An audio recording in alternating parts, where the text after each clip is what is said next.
درود بذات سید الوجود کائنات آمد مجتبی صلی اللہ تعالی علیہ وسلم کی دربار میں پیش کرنے کے بعد اللہ رب العزت کے پاک کلام میں سے آیات مبارکہ تلاوت کی ہے۔ اس آیات میں رب کائنات نے پیارے محبوب صلی اللہ تعالی علیہ وسلم کے پورے مبارک کا ذکر فرمایا ہے۔ اللہ رب العزت نے ساری کائنات سے پہلے رب کائنات نے اپنے حبیب کے نور کو پیدا کرا۔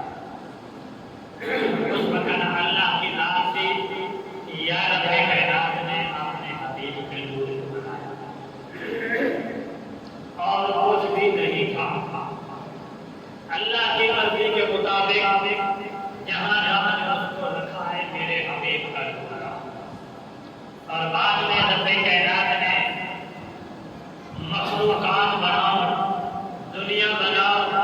تاکہ میں اللہ کی بھی پہچان ہو، میرے محبوب کی بھی پہچان ہو۔ اللہ رب العزت نے جب یہ ارادہ کیا میرے حبیب کو پسینہ آیا، رب کائنات نے یعنی کسانی پہ پسینہ آیا، سورج اور چاند بنا دیا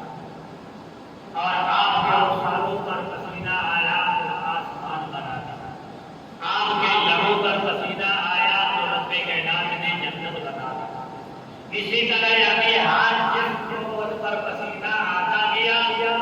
اللہ رب العزت وہ چیز بناتے گئے۔ اخیر کے اندر اللہ رب العزت نے یعنی آپ کے لعاب مبارک سے یہ دنیا کے اندر جو ہم پانی پیتے ہیں اللہ رب العزت نے آپ کے لعاب سے یہ پانی بنایا ہے۔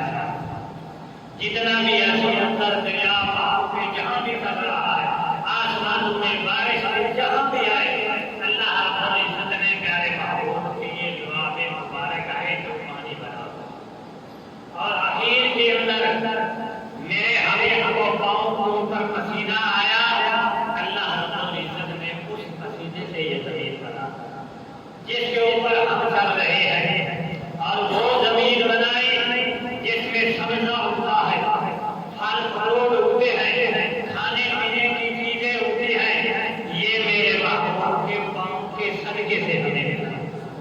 کیونکہ آپ کے پاؤں کے اوپر پسینہ آیا تو مالک نے زمین بنائی۔ اس زمین میں سے جو کچھ نکل رہا ہے یہ حبیب کے پاؤں کے صدقے سے ہمیں ملا، اور قیامت والے دن ہمیں کھانے کے لیے کیا ملے گا؟ رب کائنات نے فرمایا